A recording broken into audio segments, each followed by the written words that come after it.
Hi everyone, स्वागत है आपका अपने एप्लीकेशन साथ ही साथ अपने यूट्यूब चैनल क्रेजी पॉलिटेक्निक पे। हम उम्मीद करते हैं आप लोग स्वस्थ होंगे, मस्त होंगे और बहुत ही अच्छे से पढ़ रहे होंगे। तो जैसा कि आप लोग को भी पता है कि एसएससी जेईई बिगिनर सीरीज हम लोग का चल रहा था। इसमें हम लोग 3 फेज इंडक्शन मोटर को बहुत ही अच्छे से खत्म कर लिए थे। ओवरऑल 40 क्वेश्चन थे, 2 सेशन में इसको खत्म किए थे। 20-20 क्वेश्चन का 2 सेशन, और इन 40 क्वेश्चन से आपका ये यूनिट कंप्लीट खत्म हो जाता है। और जिसको इस 40 क्वेश्चन पर कमांड हो गया होगा वो अभी जो भी एग्जाम का रिसेंटली एग्जाम जो हुए उन सारे एग्जाम के क्वेश्चन को जाकर वो बना सकते हैं और उनको ये क्वेश्चन बनेगा, क्योंकि यहाँ पर सारे के सारे कॉन्सेप्चुअल क्वेश्चन को कराए गए थे। तो जैसा कि आप लोग को रिमाइंडर में दिमाग में रखना है कि ये जो हमारा एसएससी जेईई बिगिनर सीरीज है ये 8 PM पर डेली के डेली आएगा, मतलब प्रतिदिन आएगा ये 8 PM पर। तो आप लोग को ये टाइमिंग को नोट रखना है। और अगर जिस दिन नहीं आएगा तो उस दिन ये आप लोग को पता चल जाएगा। तो कहाँ पता चलेगा? तो इसके लिए आपको इस वीडियो के डिस्क्रिप्शन में टेलीग्राम ग्रुप का लिंक मिलेगा, वहाँ पर जाकर उस ग्रुप में आप ज्वाइन कर दीजिए। वहाँ पर हम अपडेट कर देंगे कि वीडियो आज आएगा या नहीं आएगा। आएगा तो बस यही टाइमिंग पर आएगा, अगर वीडियो आएगा तो इसी टाइमिंग पर आएगा, नहीं तो वीडियो उस दिन नहीं आएगा, तो वो हम इन्फॉर्म कर देंगे। तो चलिए सेशन को हम लोग शुरू करते हैं। उस सेशन को शुरू करने से पहले एक हम बहुत ही अच्छा क्वेश्चन को देख लेते हैं कि क्या है। देखिए, बहुत सारे विद्यार्थी क्या होता है कि अगर एग्ज़ाम देने का रहता है या फिर जब तैयारी शुरू करता है तो उनमें सब्र नहीं होती है। उन्हें लगता है यार मेरा ये दोस्त निकल गया, वो दोस्त का हो गया, मेरा ही नहीं हो रहा है। तो उनके लिए है कि थोड़ा सब्र रखो, थोड़ा सब्र रखो, अभी इम्तिहान जारी है। थोड़ा सब्र रखो, अभी इम्तिहान जारी है। वक्त खुद आकर कहेगा चल अब तेरी बारी है। मतलब समय का बस आप वेट करिए कि समय आपको खुद कहेगा चलो अब तुम्हारी बारी है, आप बहुत दिन से स्ट्रगल किया, अब चलो तुम निकल जाओ। तो ये समय आपको खुद बता देगा। तो आप अपना कर्तव्य, अपना मेहनत है उसको निरंतर करते रहिए और बस पेशेंस रखिए अपने में, बहुत ही जल्दी आपको सफलता मिलेगी। तो चलिए सेशन को हम लोग शुरू करते हैं। सिंक्रोनस जनरेटर के सबसे पहले क्वेश्चन की ओर हम लोग आते हैं। ये क्वेश्चन लगभग एग्जाम में पूछा गया और हमेशा रिपीट ये क्वेश्चन होता है। तो इसके हम पूरे कॉन्सेप्ट को एक अलग मतलब स्लाइड ले लिए, उसमें हम लिख दिए, उसको आप लोग नोट डाउन कर लीजिएगा, बहुत इंपॉर्टेंट है। क्या है कि in a synchronous generator supplying power at rated voltage. कह रहा है सिंक्रोनस जनरेटर में हम लोग पावर जो सप्लाई करते हैं वो रेटेड वोल्टेज पर कर रहे हैं विथ 0 पावर फैक्टर लैगिंग। कौन से पावर फैक्टर पर? 0 पावर फैक्टर लैगिंग पर। The effect of armature reaction, armature reaction का इफेक्ट क्या होगा? Ampere turn is. Armature reaction का इफेक्ट क्या होता है? तो इसमें देखिए हम एक पूरा टेबल बना दिए। वैसे इसका राइट आंसर तो डीमैग्नेटाइजिंग है। इसका राइट आंसर क्या है पहले ये मेंशन कर लीजिए आप कि इसका राइट आंसर जो हमारा होगा वो डीमैग्नेटाइजिंग होगा। इसका हम पूरा टेबल ले लिए। देखिए कि किसके केस में क्या होगा। यहाँ पर अल्टरनेटर मोटर दोनों ले लिए। अलग अलग पावर फैक्टर के केस में अल्टरनेटर पर क्या प्रभाव पड़ेगा, मोटर पर क्या प्रभाव पड़ेगा वो देखिए। अगर पावर फैक्टर हमारा यूनिटी होगा तब उस केस में ये प्योरली क्रॉस मैग्नेटाइजिंग होगा। एक जगह क्वेश्चन में और हम देखें कि ऑप्शन में प्योरली क्रॉस मैग्नेटाइजिंग ना देकर डिस्टॉर्शनल था, तो ये भी सही है। डिस्टॉर्शनल कहें या प्योरली क्रॉस मैग्नेटाइजिंग, ये अल्टरनेटर के केस में होगा। अगर पावर फैक्टर हमारा यूनिटी होगा तब उस अल्टरनेटर के केस में प्योरली क्रॉस मैग्नेटाइजिंग या डिस्टॉर्शनल होगा, और मोटर के केस में भी वही होगा, प्योरली क्रॉस मैग्नेटाइजिंग। अगर हमारा पावर फैक्टर 0 लैगिंग है तब उस केस में हमारा जो अल्टरनेटर पर होगा वो प्योरली डीमैग्नेटाइजिंग होगा, और मोटर पर जो हमारा होगा वो प्योरली मैग्नेटाइजिंग होगा। यहाँ पर ध्यान दीजिएगा कि 0 पावर फैक्टर लैगिंग के केस में हमारा अल्टरनेटर पर प्योरली डीमैग्नेटाइजिंग होगा और मोटर पर प्योरली मैग्नेटाइजिंग होगा। 0 पावर फैक्टर लीड के केस में हमारा प्योरली मैग्नेटाइजिंग, और ये भी हमारा मोटर पर भी प्योरली मैग्नेटाइजिंग होगा। 0.8 लैग अगर रहेगा तो उस केस में पार्शियली डीमैग्नेटाइजिंग होगा अल्टरनेटर पे और पार्शियली क्रॉस मैग्नेटाइजिंग होगा। इसी का जस्ट उल्टा मोटर में होगा, ये हमारा पार्शियली मैग्नेटाइजिंग होगा। यहाँ पर डीमैग्नेटाइजिंग है और यहाँ पर मैग्नेटाइजिंग है। अल्टरनेटर के केस में डीमैग्नेटाइजिंग और मोटर के केस में मैग्नेटाइजिंग होगा और पार्शियली क्रॉस मैग्नेटाइजिंग होगा। 0.8 लीड में पार्शियली मैग्नेटाइजिंग होगा और पार्शियली क्रॉस मैग्नेटाइजिंग होगा। यहाँ पर मोटर के केस में पार्शियली डीमैग्नेटाइजिंग होगा और यहाँ पर पार्शियली क्रॉस मैग्नेटाइजिंग होगा। तो इन दोनों के केस में यहाँ पर देखिए चेंज हो रहा है। यहाँ पर डीमैग्नेटाइजिंग है तो मोटर के केस में मैग्नेटाइजिंग हुआ, यहाँ पर मैग्नेटाइजिंग है तो यहाँ पर मोटर के केस में डीमैग्नेटाइजिंग हुआ। इस टेबल को आप याद रखिएगा। इस टेबल से आपके एग्जाम में अधिकतर बार क्वेश्चन पूछे गए हैं, चाहे वो गेट का मतलब गेट का हो या ईएससी का एग्जाम हो, चाहे कोई भी जेईई का एग्जाम हो, इस टेबल से आपको लगभग एग्जाम में क्वेश्चन देखने को मिलते हैं। तो ये टेबल ज़्यादा इंपॉर्टेंट है, इसको आप नोट कर लीजिएगा। अब हम लोग चलते हैं क्वेश्चन नंबर सेकंड की ओर। क्वेश्चन नंबर सेकंड क्या कहता है? जेडपीएफ मेथड। जेडपीएफ का मतलब क्या हो गया? 0 पावर फैक्टर मेथड। क्या हो गया? 0 पावर फैक्टर मेथड। तो क्या कर रहा है कि ZPF method find fill in the blanks of alternator. Alternator का क्या फाइंड करता है? तो जेडपीएफ 0 पावर फैक्टर मेथड हमारा वोल्टेज रेगुलेशन को फाइंड आउट करता है। ऑप्शन नंबर ए इसका राइट आंसर हो गया। क्या? Option number A. ये देखिए कितने एग्जाम में पूछे गए हैं। इसरो में 2021 में पूछा है, एसएससी जेईई 2021 में पूछा है, यूपीआरवीएनएल 2014 में पूछा है। तो ये सब क्वेश्चन इंपॉर्टेंट क्वेश्चन है। जो भी क्वेश्चन यहाँ पर लिए गए हैं वो सारे के सारे इंपॉर्टेंट क्वेश्चन है, इसको आपको अच्छे से पढ़ना है। अब देखिए हम लोग एक क्वेश्चन की ओर चल रहे हैं। थोड़ा लेंदी क्वेश्चन तो है लेकिन ये क्वेश्चन हम इसीलिए लिए क्योंकि जो हमारे 4th सेम का स्टूडेंट है जो हमसे रेगुलर पढ़ रहे हैं एप्लीकेशन पे, देखिए एक बात का आप लोग ध्यान रखिएगा कि जो विद्यार्थी सेमेस्टर में ठीक से पढ़ रहा है, ये जो जहाँ कहीं भी पढ़े, चाहे हमसे पढ़े या कहीं और भी पढ़े, जो सेमेस्टर को सही से पढ़ रहा है उसको आने वाले एग्जाम में टेक्निकल में तो दिक्कत नहीं होने वाला है। क्योंकि वहाँ पर देखिए इन सारे टॉपिक को हम डील किए। ये क्वेश्चन कहाँ कहाँ पूछा गया, 2020 में एसएससी जेई में पूछा है, यूपीपीसीएल 2019 में पूछा है, पीजीसीआईएल 2018 में पूछा है। एक ही क्वेश्चन, मतलब ये जो यहाँ पर जो लिखा गया है कि कब पूछा है, ये सेम टू सेम क्वेश्चन को रिपीट किया है पूरा लैंग्वेज के साथ, तब ये इन सारे ईयर में पूछा है। बाकी लैंग्वेज घुमाकर तो बहुत सारे एग्जाम में पूछा गया होगा, लेकिन डिक्टो इन तीनों एग्जाम में पूछा गया है और क्वेश्चन में कुछ नहीं है। जिसको कॉन्सेप्ट पता होगा वो बना लेगा। इसमें क्या कर रहा है कि डिटरमाइन द डिस्ट्रीब्यूशन फैक्टर, मतलब क्या निकालने का रहा है, केडी का वैल्यू। और केडी का हम लोग फार्मूला पढ़े थे, क्या पढ़े थे पिछले क्लास में हम पढ़ाए थे अपने एप्लीकेशन पर। केडी बराबर हम लोग पढ़े थे क्या, साइन एम बीटा पढ़े थे, sine M beta upon beta by 2, sine M beta by 2 upon में एम साइन बीटा बाई 2, ये फार्मूला हम लोग पढ़े थे। ये तो हम लोग पढ़े थे, आप लोग को भी पता, जो मतलब स्टूडेंट है रेगुलर से पढ़ रहे हैं हमारे एप्लीकेशन पे, उनको तो ये पता होगा और बाकी सारे स्टूडेंट को भी पता होगा जो कहीं ना कहीं पढ़े होंगे तो, कि केडी हमारा डिस्ट्रीब्यूशन फैक्टर होता है। तो केडी का फॉर्मूला था sine M beta by 2 upon में एम साइन बीटा बाई 2। अब देखिए हमारे क्वेश्चन में दिया हुआ क्या है, तो क्वेश्चन में हमको इसके अकॉर्डिंग हमको क्या चाहिए, हमको एम का वैल्यू चाहिए और बीटा का वैल्यू चाहिए। अगर ये दोनों वैल्यू हमको मिल जाता है तो हम आसानी से केडी को निकाल लेंगे। तो इसके लिए हम लोग इसमें एम को निकालेंगे और बीटा दोनों को निकालेंगे। दोनों का फार्मूला वहाँ पर लिखाए भी थे, जब ये फार्मूला लिखाए थे केडी केपी का जो हम फार्मूला निकाले थे वहाँ पर आपको हम बताए भी थे। तो यहाँ पर देखिए हम एम का फार्मूला को नोट डाउन करते हैं, थोड़ा सा हम पेन को पतला कर लेते हैं अपना। देखिए एम का हमारा फार्मूला क्या था, एम का हमारा फार्मूला था स्लॉट पोल पर फेज, स्लॉट पर पोल पर फेज। क्या होता था, स्लॉट पर पोल पर फेज, यही तो होता था, स्लॉट पर पोल पर फेज। इसका मतलब क्या हुआ, यहाँ पर देखिए स्लॉट कितना दिया हुआ है, 36 स्लॉट है, यहाँ पर लिखेंगे 36 स्लॉट हो गया। पोल हमारा कितना है, 4 है, और फेज हमारा कितना है, 3। तो यहाँ पर 3/1 लिखेंगे तो क्या हो जाएगा, 1/3। तो यहाँ पर डायरेक्टली 3 से मल्टीप्लाई, जैसे देखिए 1 में यहाँ पर क्या है 4/3, तो 3/1 करेंगे तो यहाँ पर क्या हो जाएगा 36/4 इंटू में 1/3। तो ओवरऑल हमारा वैल्यू कितना आएगा, तो यहाँ पर आ जाएगा 3 और यहाँ पर ये 1 2 4 3 जा 12, मतलब एम का वैल्यू हमारा कितना आया 3। इसको जब आप कट करिएगा तो हमारा वैल्यू जो आता है वो कितना आता है 3। तो इसको हम यहाँ पर इरेज करते हैं क्योंकि जगह का कमी है। आप समझ रहे होंगे इसका फॉर्मूला क्या था, स्लॉट पर पोल पर फेज। तो इसको जब आप करिएगा तो इसका वैल्यू हमारा कितना आता है, तो इसका वैल्यू हमारा आता है 3। कैसे आया वो समझ ही गए कि 36/4 इंटू में 3 कर देंगे तो हमारा जो वैल्यू आएगा वो 3 आ जाएगा। तो ये हमारा एम का वैल्यू निकल गया। अब हम लोग निकालते हैं वैल्यू बीटा का, क्योंकि फार्मूला क्या था, हमारा फार्मूला था sine M beta by 2 upon में एम साइन बीटा बाई 2। तो बीटा का वैल्यू हम लोग निकालेंगे। अब बीटा का वैल्यू का हमारा फार्मूला क्या था वो हम लोग देख लेते हैं। तो बीटा का हमारा फार्मूला है 180, ये बताए थे 180 स्लॉट पर पोल, 180 डिग्री अपॉन में स्लॉट पर पोल। तो स्लॉट पर पोल, स्लॉट पर पोल निकालेंगे तो 36/4 पहले कर लीजिए तो क्या होगा, क्योंकि ये स्लॉट है ये पोल है, तो यहाँ पर आ जाएगा 4 1 और 4 9 टाइम्स में कट जाएगा, 4 9 जा 36, तो ये 9 टाइम्स में आया। मतलब यहाँ पर स्लॉट पर पोल का वैल्यू 9 आ गया। तो ओवरऑल यहाँ पर हमारा वैल्यू क्या आ जाएगा 180 अपॉन में स्लॉट पर पोल था, तो यहाँ पर हमारा वैल्यू आ जाएगा 180। ध्यान से बस यही है, यही दो निकल गया, काम बन जाएगा। 180 अपॉन में यहाँ पर स्लॉट पर पोल का वैल्यू कितना आया 9, तो यहाँ पर से हमारा जो वैल्यू आएगा वो कितना आएगा 20 डिग्री आएगा। मतलब बीटा का वैल्यू हमारा कितना आ गया 20 डिग्री आ गया। अब हमारा फार्मूला क्या था केडी का, केडी का फार्मूला था साइन एम, केडी बराबर था साइन एम क्या था, sine M beta by 2, sine M beta by 2 upon में एम साइन बीटा बाई 2। इससे क्वेश्चन भतेरे बहुत सारा पूछा गया, बहुत सारा क्वेश्चन पूछा हुआ है, तो इस पर आप ध्यान दीजिएगा। Sine m sine beta by 2। अब यहाँ पर वैल्यू रखिए क्या होगा, तो साइन एम का वैल्यू कितना है 3 और इंटू में बीटा का वैल्यू कितना लाए 20 अपॉन में 2 रखेंगे, अपॉन में फिर हमारा क्या था एम का वैल्यू कितना है 3 इंटू में साइन बीटा बाई 2। तो साइन बीटा का वैल्यू हमारा कितना है 20 डिग्री, तो 20/2 का डायरेक्ट कर देंगे तो क्या हो जाएगा 10, यहाँ पर ये हो जाएगा और यहाँ पर ये वैल्यू कितना आ जाएगा, यहाँ पर ओवरऑल जो वैल्यू निकालेंगे तो होगा साइन, हमारा वैल्यू क्या हो जाएगा साइन, और यहाँ पर ये 2, यहाँ से जब इसको कट करेंगे तो 10 टाइम्स में कट जाएगा, मतलब साइन 30 अपॉन में 3 साइन 10।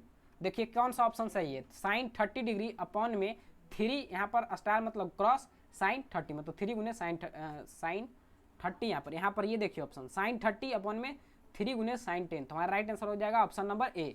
कैसे निकाले ये आपको समझ में आ जाना चाहिए और समझ गए होंगे आप लोग कि हमारा फॉर्मूला क्या था, साइन एम बीटा बाई 2, और यहाँ पर हमको फाइंड आउट क्या करना था, एम और बीटा बाई 2। तो एम को निकालने के लिए हम लोग क्या फॉर्मूला पढ़े थे, तो एम हमारा था ओवरऑल फॉर्मूला जो एम का था वो स्लॉट पर पोल पर फेज, क्या था, स्लॉट पर पोल पर फेज, स्लॉट पर पोल पर फेज से निकाले तो एम का वैल्यू हमारा 3 आ गया। उसी तरीके से बीटा का वैल्यू क्या था, तो 180 डिग्री अपॉन में स्लॉट पर पोल, तो 180 डिग्री स्लॉट हमारा था 36, पोल हमारा था 4, तो यहाँ से वैल्यू आ गया 9, 180 बाई 9 करेंगे तो वैल्यू हमारा जाएगा 20। तो यहाँ पर एम का वैल्यू 3 और बीटा का वैल्यू 20 डिग्री आ गया। इसको फॉर्मूला में पुट किए, हमारा आंसर जो आ गया ऑप्शन नंबर ए आ गया। तो ये आप लोग को समझ में आ गया होगा कि कैसे इसका सोल्यूशन हुआ है। देखिए न्यूमेरिकल जैसे शुरू होता है आप लोग भाग जाते हैं, लेकिन जब तक आप न्यूमेरिकल को सॉल्व नहीं करिएगा कॉन्सेप्ट आपके दिमाग में नहीं आएगा। तो कॉन्सेप्ट को अगर आप बिल्डअप करना चाहते हैं तो न्यूमेरिकल से आपको लड़ना पड़ेगा, न्यूमेरिकल को आपको बनाना पड़ेगा। बिना न्यूमेरिकल का आपका कुछ नहीं हो सकता है, न्यूमेरिकल आपको करना ही पड़ेगा। अब देखिए नेक्स्ट क्वेश्चन बहुत सारे एग्जाम में पूछे गए हैं और ये क्वेश्चन आप लोग पीछे जो 1-2 सेशन हुआ उसमें भी इस तरीके का क्वेश्चन आप किए थे, लेकिन फिर भी यहाँ पर हम लिए हैं ताकि आप रिपीट जब होते रहता है कोई भी चीज़ तो वो जल्दी याद होता है, तो उसी के लिए हम यहाँ पर ले लिए हैं। क्या है कि hydraulic turbine having rated speed of 250 RPM, मतलब यहाँ पर क्या दे दिया, रेटेड स्पीड मतलब क्या दिया, एनएस का वैल्यू हमारा दे दिया है कितना है, 250 आरपीएम है। यहाँ पर एनएस का वैल्यू जो हमारा दिया है वो कितना दिया है वो हम लोग लिख लेते हैं। एनएस बराबर हमारा दिया है 250 आरपीएम, क्या दिया है 250 आरपीएम, ठीक है। Connected to the synchronous generator, जो कि सिंक्रोनस जनरेटर से कनेक्टेड है, in order to produce power at 50 hertz, मतलब एफ का वैल्यू हमारा कितना दिया है 50 हर्ट्ज दिया है, ठीक है। तो कह रहा है कि how many number of pole required in generator, generator में कितना पोल का रिक्वायरमेंट हमको होगा। तो हम लोग क्या पढ़े हैं फॉर्मूला, तो ये आप लोग सभी पढ़े हैं, एन एस इक्वल टू क्या था 120 एफ अपॉन में पी, 120 एफ अपॉन में पी, ये हमारा फॉर्मूला है। तो यहाँ पर लिखते हैं 120 एफ का वैल्यू हमारा तो दिया हुआ है 50, लेकिन पी का वैल्यू हमको नहीं दिया है, तो पी हमको निकालना है यहाँ पर से, और एन एस का वैल्यू हमारा दिया है 250, ठीक है। पेन थोड़ा ठीक से नहीं चल रहा है लेकिन फिर भी देखिए, तो यहाँ से ये क्या हो जाएगा, तो यहाँ से हो जाएगा 120 इंटू में 50 अपॉन में 250 इजकल टू यहाँ पर हो जाएगा पी। तो यहाँ पर देखिए 5 5 25, तो यहाँ पर हो जाएगा 5 दूनक 10 और 5 20, मतलब ओवरऑल हमारा कितना आया पी का वैल्यू 24। तो हमारा राइट आंसर कौन हो गया, ऑप्शन नंबर डी। यहाँ पर ऑप्शन नंबर डी में आप देख सकते हैं 24 ऑप्शन है, तो राइट आंसर हो गया ऑप्शन नंबर डी। कुछ था क्वेश्चन में, कुछ नहीं था, सिंपल सा क्वेश्चन था। और देखिए कितने एग्जाम में यहाँ पर मेंशन किए गए हैं, बाकी लैंग्वेज चेंज करके तो बहुत सारे एग्जाम में पूछा गया होगा। OPSC AE 2021 में पूछा था, HPPSC 2021 में पूछा था, JPSC AE 2021 में पूछा था, इसरो TA 2017 में पूछा था, सेम क्वेश्चन। तो ये समझ रहे हैं कि कितने एग्जाम में क्वेश्चन एक ही क्वेश्चन रहते हैं, बस उसका लैंग्वेज चेंज करता है, नहीं तो थोड़ा मोड़ा अगर उसमें कोई कॉन्सेप्ट चेंज हुआ तो करना होगा तो करेगा, नहीं तो क्वेश्चन कहाँ से बुलाएगा। कॉन्सेप्ट लिमिटेड है, ऐसा नहीं है कि कॉन्सेप्ट अनलिमिटेड है। तो जब कॉन्सेप्ट लिमिटेड है तो क्वेश्चन भी तो लिमिटेड ही बनेंगे। देखिए आप क्वेश्चन नंबर 5 की ओर हम लोग चलते हैं। क्वेश्चन नंबर 5 क्या है कि for proper parallel operation AC polyphase alternator must have same, कह रहा है प्रॉपर पैरेलल ऑपरेशन के लिए जो हमारा AC पॉलीफेज अल्टरनेटर होता है उसमें क्या सेम होना चाहिए, तो उसका सेम हमारा होना चाहिए वोल्टेज रेटिंग। क्या सेम होना चाहिए, वोल्टेज रेटिंग। अब यहाँ पर देखिए पैरेलल ऑपरेशन के रिलेटेड जो भी हमारे कंडीशन है उसको हम यहाँ पर लिख देते हैं, आप अपनी कॉपी में नोट डाउन जरूर कर लीजिएगा, जो किए हुए हैं वो लोग एक बार देख लीजिए क्या है। सबसे पहले हमारा क्या चाहिए, तो फेज सीक्वेंस हमारा सेम चाहिए, तो क्या लिखेंगे phase sequence same, phase sequence, phase sequence हमको कैसा चाहिए, तो सेम चाहिए, ठीक है। दूसरा हम लोग लिखेंगे क्या, दूसरा हमारा होता है वोल्टेज रेटिंग शुड भी सेम, वोल्टेज रेटिंग हमारा क्या होना चाहिए, सेम होना चाहिए, तो वोल्टेज रेटिंग सेम, ठीक है। नेक्स्ट हमारा क्या है, फेज एंगल शुड भी सेम, फेज एंगल हमारा कितना होना चाहिए, सेम, तो फेज एंगल हमारा सेम होना चाहिए, फेज एंगल हमारा कितना होना चाहिए, सेम होना चाहिए। नेक्स्ट हमारा है फ्रीक्वेंसी हमारा जो होना चाहिए वो क्या होना चाहिए, वो इक्वल होना चाहिए, तो इक्वल फ्रीक्वेंसी। इसको आप लोग नोट डाउन कर लीजिएगा, इन सब से क्वेश्चन आपको मिलता है। तो कोई एक दे देगा और पूछ देगा इसमें से कौन सा नहीं है, पैरेलल ऑपरेशन होने का कौन सा रीजन नहीं है, तो इसमें से आप देख लीजिए जो मिलेगा वो है, जो नहीं मिलेगा वो नहीं है। तो ये क्वेश्चन इसमें इस तरीके से इसमें एक बार पूछा है, बाकी अलग अलग एग्जाम में बहुत बार पूछा है, मतलब जो भी क्वेश्चन यहाँ पर किए जा रहे हैं वो अलग अलग एग्जाम में बहुत बार पूछे गए हैं। ऐसा नहीं है कि एक दो एग्जाम में 1-2 बार पूछा है, ये सब क्वेश्चन इंपॉर्टेंट है, ये कॉन्सेप्ट है, तो इसको याद रखना पड़ेगा। इसका राइट आंसर क्या था, option number B. Next question number 6 की ओर हम लोग चलते हैं, तो वो हमारा क्या कहता है कि distributed binding and short coded employed, distributed binding जो होता है and short coding employed in AC machine will result, कह रहा है डिस्ट्रीब्यूटेड बाइंडिंग। यहाँ पर हम देखिए पिछले सेशन में जो हमारे रेगुलर का स्टूडेंट होंगे जो एप्लीकेशन पर पढ़ रहे हैं एसी मशीन, वहाँ पर हम उनको बताए थे कि बाइंडिंग दो तरीके का था, एक हमारा कॉन्सनट्रेटेड बाइंडिंग था और एक हमारा डिस्ट्रीब्यूटेड बाइंडिंग था।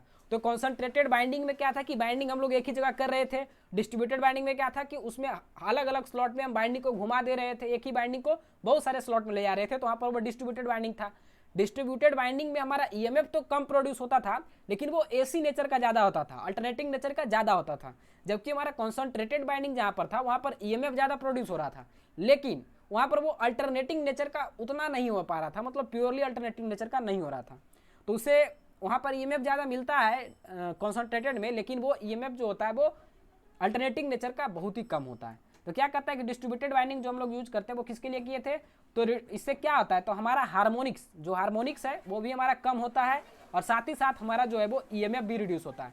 तो ऑप्शन डी इसका राइट आंसर होगा। क्या है ऑप्शन नंबर डी, देख लीजिए ऑप्शन कि reduction in both EMF and harmonics, harmonics और ईएमएफ दोनों में हमारा रिडक्शन होता है, ठीक है, घटता है।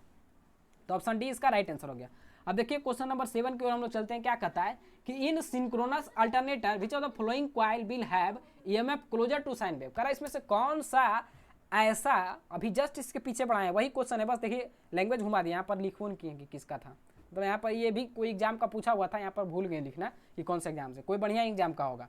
तो क्या है कि in synchronous alternator which of the following coil will have EMF closer to sine wave. कह रहा है साइन वेव के करीब किसका होता है, तो अभी जस्ट बताएं कि डिस्ट्रीब्यूटेड बाइंडिंग का होता है। डिस्ट्रीब्यूटेड बाइंडिंग में हम बताएं कि जो कॉन्सनट्रेटेड बाइंडिंग था वो एसी नेचर का तो नहीं हो पा रहा था पूरा, लेकिन डिस्ट्रीब्यूटेड बाइंडिंग किया तो वो एसी नेचर का हो रहा था और ईएमएफ थोड़ा रिड्यूस हो रहा था। तो यहाँ पर इसका राइट आंसर क्या होगा कि ये डिस्ट्रीब्यूटेड बाइंडिंग होगा। अब देखिए डिस्ट्रीब्यूटेड बाइंडिंग का दो ऑप्शन दिया हुआ है, एक distributed winding with full pitch coil और distributed winding with short pitch coil. तो हमेशा ध्यान रखिएगा कि यहाँ पर जो हमारा केस होता है वो साइन वेव का जितना क्लोजर कब होगा वो जब वो शॉर्ट पिच कॉइल होगा, शॉर्ट पिच कॉइल होने के कारण वहाँ पर ज़्यादा होता है। तो इसका राइट आंसर होगा option number D. Option number D है कि distributed binding in short pitch coil, distributed binding in short pitch coil, यहाँ पर जो हमारा ईएमएफ होता है वो साइन वेव के क्लोजर होता है, ठीक है। अब देखिए नेक्स्ट क्वेश्चन की ओर हम लोग चलते हैं। क्वेश्चन नंबर 8 क्या कहता है कि an alternator is supplying a load of 300 kilowatt and a power factor of 0.6 lagging, if the power factor is raised to unity how many more kilowatt can be alternator supply. कितना kilowatt मतलब ज़्यादा उसमें लगाना पड़ा या कितना kilowatt उसमें बढ़ा है, रेज हुआ है, उसके बारे में हमको देखना है। मतलब क्वेश्चन क्या कहा कि हमारा जो अल्टरनेटर है वो 300 किलोवाट का है, जो हमारा पावर फैक्टर 0.6 लैगिंग है, वहीं पर अगर हम पावर फैक्टर को इंक्रीज करते हैं, पावर फैक्टर को बढ़ाकर यूनिटी कर देते हैं, तब उस केस में हमारा ये कितना बढ़ जाएगा, जो हमारा सप्लाई है अल्टरनेटर का सप्लाई है वो कितना बढ़ जाएगा। जैसे अभी 300 किलोवाट है तो उससे कितना ज़्यादा बढ़ जाएगा, तो उसके बारे में हमको यहाँ पूछा है। क्वेश्चन देखिए कुछ नहीं है, लैंग्वेज पढ़कर आपको देख के लगा पता नहीं क्या दे दिया, बनेगा कि नहीं बनेगा, कुछ नहीं है। पहले हमारा दिया हुआ क्या है उसको देखिए हम लोग लिख लेते हैं। तो हमारा क्या दिया है, पावर हमारा जो है ओवरऑल कितना दिया है 300 किलोवाट।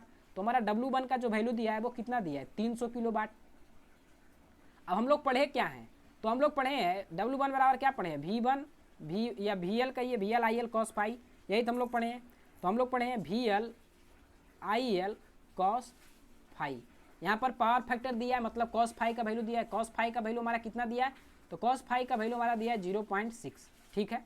अब इसको आप कैलकुलेट करते हैं। तो पहले हमारा हो गया 300 किलोवाट, ठीक है, यहाँ तक तो कोई दिक्कत नहीं है। VL IL cos फाई का वैल्यू हमारा कितना है 0.6।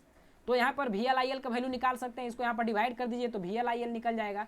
तो यहाँ से देखिए VL IL बराबर हमारा क्या हो जाएगा, यहाँ पर हो जाएगा 300 अपॉन में 0.6। इसको जब आप कट करिएगा तो इसका वैल्यू हमारा आता है 500 किलोवाट। कितना आता है 500 किलोवाट। ये आप लोग को समझ में आ गया होगा कैसे हुआ। यहाँ पर जब आप डिवाइड करिएगा 0.6 से 300 का तो उस केस में हमारा 500 वैल्यू इसका आता है। आप करके देख लीजिएगा इतना ही आएगा, ठीक है। तो जब हम लोग ये हो गया, अब देखिए हमको क्या कर रहा है कि पावर फैक्टर निकालना है यूनिटी पर। तो अब यहाँ पर हम लोग देखिए पावर फैक्टर को यूनिटी पर निकालेंगे तो हमारा होगा W2 जो हम लोग निकालेंगे वो होगा क्या, तो W2 इजकल टू पहले VL IL का हमारा वैल्यू कितना आया था, VL IL का वैल्यू हमारा 500 किलोवाट आया था, यहाँ पर लिखेंगे 500 इंटू में पावर फैक्टर हमारा क्या है cos फाई का वैल्यू हमारा क्या यूनिटी पावर फैक्टर है, मतलब cos फाई हमारा 1 ओवरऑल होगा इसका वैल्यू। तब यहाँ पर हमारा कितना W2 का वैल्यू आ गया, तो W2 का वैल्यू हमारा आ गया 500 किलोवाट। हमको पूछा क्या कि कितना से रेज किया, तो पहले हमारा कितना था 300 किलोवाट, अब जो हम लोग निकाले वो कितना आया 500 किलोवाट। तो ओवरऑल हमारा कितना बढ़ा, तो 500 मतलब W2 माइनस W1, तो 500 माइनस के 300 इक्वल्स टू कितना हो गया 200 किलोवाट। कितना हो गया 200 किलोवाट। हमारा राइट आंसर क्या होगा ऑप्शन नंबर डी। तो हमारा 8 का जो ऑप्शन नंबर डी है 200 किलोवाट वो हमारा सही आंसर होगा। ठीक है, ये समझ में आ गया। क्वेश्चन कुछ नहीं था, बस थोड़ा सा दिमाग लगाना था, आपको बन जाता। क्वेश्चन नंबर 9 क्या कर रहा है कि in alternator voltage drop occur in. ये देखिए जो सेमेस्टर वाले विद्यार्थी हैं, 5th या 4th सेम के जो विद्यार्थी हैं, उनको आज ये लेक्चर हो सकता है अपलोड हो गया होगा, नहीं तो हो जाएगा आज, कोशिश होगा आज हो जाए, नहीं तो कल तक तो पक्का हो जाएगा। तो उसी में ये आगे हम पढ़ाएंगे, तो घबराना नहीं है आपको। वहाँ पर आपको पढ़ाएंगे अल्टरनेटर ऑन लोड, तो वहाँ पर ये तीनों कंडीशन आपको बताएंगे। तो यहाँ पर हम लोग सिर्फ आंसर अभी जान लेते हैं। जो बाकी लोग पुराने स्टूडेंट हैं जो पास आउट कर गए हैं और इस बार अभी तैयारी कर रहे हैं, उनके लिए तो ये क्वेश्चन बना लेंगे। वो क्या कहता है कि in alternator voltage drop occur in, alternator में वोल्टेज ड्रॉप किस किस फॉर्म में होता है। तो सबसे पहले हमारा क्या होता है, आर्मेचर रेजिस्टेंस इसके फॉर्म में होता है, लीकेज रिएक्टेंस के फॉर्म में होता है और आर्मेचर रिएक्शन के फॉर्म में होता है। यही तीनों फॉर्म में होता है। ये तीनों फॉर्म को जो अभी रेगुलर के विद्यार्थी हैं, जो 4th सेम वाले हैं, उनको आज या कल उनको मिल जाएगा, तो थोड़ा सा पेशेंस रखिएगा। तो इसका राइट आंसर होगा ऑप्शन नंबर सी। यही तीनों फॉर्म में तो होता है, एक रेजिस्टेंस के फॉर्म में होता है, एक लीकेज रिएक्टेंस के फॉर्म में होता है, एक आर्मेचर रिएक्शन के फॉर्म में होता है। तो ऑप्शन 9 हमारा जो है उसका ऑप्शन नंबर सी इसका राइट आंसर है। ऑप्शन अब क्वेश्चन नंबर 10 की ओर चलते हैं। क्या कहता है कि synchronous fill in the blanks of an alternator is defined as the ratio of open circuit voltage to short circuit current corresponding to same field excitation. तो सिंक्रोनस, यहां पर देखिए क्या होता है कि सिंक्रोनस इम्पीडेंस, क्या synchronous impedance of an alternator, यहाँ ऑप्शन नंबर डी आपको शायद दिख नहीं रहा होगा, देखिए ये the impedance, synchronous impedance of an alternator, ये डायरेक्टली डिफिनीशन है। तो synchronous impedance of the alternator is defined as the ratio of open circuit voltage, मतलब OCV open circuit voltage upon में short circuit voltage, SCV open circuit voltage upon में short circuit current, SCC, OBC और यहाँ पर SCC. इसी का जो ratio हमको देता है वो देता है सिंक्रोनस इम्पीडेंस या जेड, डायरेक्टली इसको कहते हैं क्या, जेड, यही हमारा देता है। क्या कहता है कि synchronous impedance of the alternator is defined as the ratio of open circuit voltage to short circuit current. तो ओ सी भी अपॉन में एस सी सी, ये हमारा देता है क्या, जेड का वैल्यू देता है। ठीक है, ओपन सर्किट वोल्टेज अपॉन में शॉर्ट सर्किट करेंट। तो ये डायरेक्टली याद रखिएगा, वन लाइनर की तरह है। अब हम लोग चलते हैं नेक्स्ट क्वेश्चन, क्वेश्चन नंबर 11 की ओर। 11 नंबर क्वेश्चन हमारा क्या कहता है कि which of the following method is used to determine the voltage regulation of alternator. कह रहा है इसमें से कौन सा मेथड का हम लोग उपयोग करते हैं वोल्टेज रेगुलेशन को फाइंड आउट करने के लिए।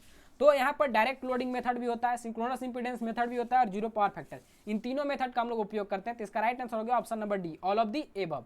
ये सब वन लाइनर है, डायरेक्टली आपको याद होना चाहिए। नेक्स्ट क्वेश्चन, क्वेश्चन नंबर 12 क्या है, which of the following method would give a higher than actual regulation value of alternator. कह रहा है इसमें से कौन सा ऐसा मेथड है जो कि हमारा एक्चुअल रेगुलेशन से ज्यादा वैल्यू हमको देता है अल्टरनेटर के केस में। तो यहाँ पर है ZPF, zero power factor method, MMF method, AI double E method और सिंक्रोनस इंपीडेंस मेथड।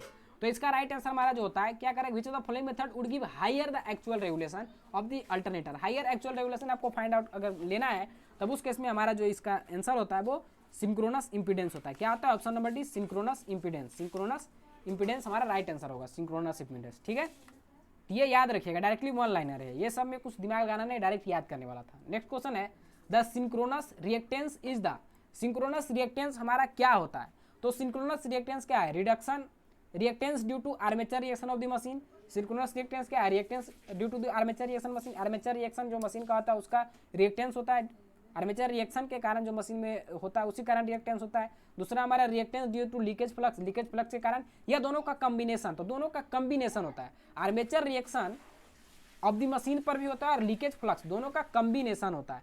तो इसका राइट आंसर होगा ऑप्शन नंबर सी, इसके अनुसार। आपको बताए भी थे वहां पर पीछे, आज जो पिछला जो लेक्चर जाएगा आपका रेगुलर वाले का, उसमें ये टर्म को हम यूज किए हैं, क्योंकि अभी हम अल्टरनेटर ऑनलोड आपको नहीं पढ़ाएं, उसी का ये सारा क्वेश्चन है। तो घबराइएगा नहीं, अभी आप इसको समझ लीजिए, सिर्फ आंसर अभी कुछ देख लीजिए, नेक्स्ट बार जब वो लेक्चर देख के फिर देखिएगा तब आपको समझ में आएगा। और रेगुलर वाले तो ऑलरेडी पढ़े हुए हैं, तो उनको तो कोई दिक्कत होना नहीं चाहिए।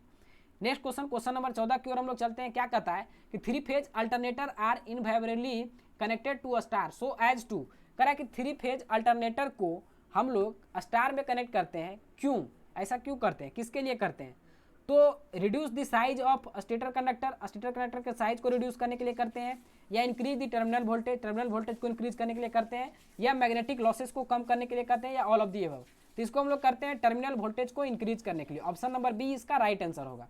नेक्स्ट क्वेश्चन की ओर चलते हैं। An alternator damper winding is used to damper winding का हम लोग उपयोग क्यों करते हैं, अल्टरनेटर के केस में हम लोग डैम्पर बाइंडिंग का उपयोग क्यों करते हैं, तो making the rotor dynamically balance, dynamically balance के लिए हम लोग डैम्पर बाइंडिंग का उपयोग करते हैं, या reduce armature reaction, armature reaction को रिड्यूस करने के लिए, या प्रिवेंट हंटिंग, हंटिंग से बचाने के लिए, या रिड्यूस ईडी करंट, तो हम लोग इसका उपयोग करते हैं हंटिंग से बचाने के लिए। ऑप्शन नंबर सी इसका राइट आंसर होगा। नेक्स्ट क्वेश्चन हमारा क्वेश्चन नंबर 16 क्या कहता है कि reactance of the stator winding of an alternator at a instant of short circuit as it term is called, as its terminal is called, क्या कहता है कि स्टेटर बाइंडिंग अल्टरनेटर के केस में जो स्टेटर बाइंडिंग का रिएक्टेंस होता है short circuit at its terminal, terminal के पास जो शॉर्ट सर्किट होता है उसको हम लोग क्या कहते हैं, तो इसको हम लोग कहते हैं ये रिएक्टेंस को सब ट्रांजिएंट रिएक्टेंस, क्या कहते हैं, सब ट्रांजिएंट रिएक्टेंस। सब ट्रांजिएंट रिएक्टेंस किसको कहते हैं, तो reactance of the stator winding of alternator at the instant of short circuit at its terminal, terminal पर जो शॉर्ट सर्किट होता है उस कंडीशन में अल्टरनेटर के उस कंडीशन को, उस सिचुएशन को, जो उस सिचुएशन में जो रिएक्टेंस होता है उस रिएक्टेंस को हम लोग क्या कहते हैं, तो सब ट्रांजिएंट रिएक्टेंस कहते हैं। तो ऑप्शन ए इसका राइट आंसर हो गया। नेक्स्ट क्वेश्चन की ओर हम लोग चलते हैं। क्वेश्चन नंबर हमारा 17 क्या कहता है कि which device is used to measure phase difference between grid voltage and voltage generated by synchronous alternator, synchronous generator के द्वारा जो वोल्टेज जनरेट होता है और ग्रिड का जो वोल्टेज होता है इसके फेज डिफरेंस को हम लोग किससे मेजर करते हैं, तो उसको हम लोग मेजर करते हैं सिंक्रोस्कोप से। ऑप्शन नंबर ए इसका राइट आंसर होगा, क्या होगा, सिंक्रोस्कोप। तो ये हमारा क्वेश्चन नंबर 17 हो गया। अब हम लोग चलते हैं नेक्स्ट क्वेश्चन, क्वेश्चन नंबर 18 की ओर। क्या कहता है कि high speed alternator usually have, directly याद रखिएगा, हाई स्पीड के केस में हम लोग सिलेंड्रिकल रोटर का उपयोग करते हैं। ये आपको कंस्ट्रक्शन जब हम पढ़ाए थे तो वहां पर बताए भी होंगे। तो ऑप्शन बी इसका राइट आंसर हो गया। नेक्स्ट क्वेश्चन की ओर हम लोग चलते हैं। क्वेश्चन नंबर हमारा जो है वो यहाँ पर 18 का बी हो गया, ठीक है। अब देखिए क्वेश्चन नंबर 19 हमारा क्या कहता है कि for cooling of large size generator, large size generator में कूलिंग के लिए हम लोग हाइड्रोजन का उपयोग करते हैं, क्यों करते हैं, इसका रीजन क्या है। तो पहला रीजन है कि it offer reduce fire risk, fire risk को ये कम करता है। It offer reduce fire risk को कम करता है। It is light in weight, हल्का होता है हाइड्रोजन वेट में। It is of high thermal conductivity, इसका थर्मल कंडक्टिविटी भी ज़्यादा होता है। तो इन सब के सब हमारा सही है, तो ऑल ऑफ द अबव इसका राइट आंसर होगा। ऑप्शन नंबर डी इसका राइट आंसर होगा। नेक्स्ट क्वेश्चन नंबर 20, इस क्वेश्चन का आंसर आपको हम नहीं बताएंगे क्योंकि ये क्वेश्चन ऑलरेडी पीछे करवा दिया गया था। तो इस क्वेश्चन, ये जो क्वेश्चन है ये आपका HW है। इस क्वेश्चन को आपको क्या करना है, तो इस क्वेश्चन का आंसर आपको कमेंट में बताना है। जो जो कमेंट में बताएंगे उनका अगला लेक्चर में नाम लिया जाएगा। जो फर्स्ट शुरुआत के जो पहले 5 कमेंट होगा उसका जो नाम होगा वो अगला वीडियो में लिया जाएगा। तो हम ये उम्मीद करते हैं कि ये सेशन आपको बहुत ही अच्छा लगा होगा, और सेशन अगर आपको अच्छा लगता है तो थोड़ा सा अपना मेहनत कर दिया करिए। इस सेशन को अपने दोस्तों में, अपने जो सीनियर्स हैं उन सब के पास भेजिए ताकि उनको भी बेनिफिट मिल सके, और इस जो सीरीज है ये सीरीज को वो अच्छे से देखकर अपने एग्जाम में एक अच्छा परफॉर्मेंस करने का कोशिश करें और अच्छे से परफॉर्म कर सके। ये हम छोटा सा उनके लिए गिफ्ट है, छोटा सा एक गाइड है। तो ठीक है, मिलते हैं नेक्स्ट सेशन में एक नए कंटेंट के साथ, एक नए जोश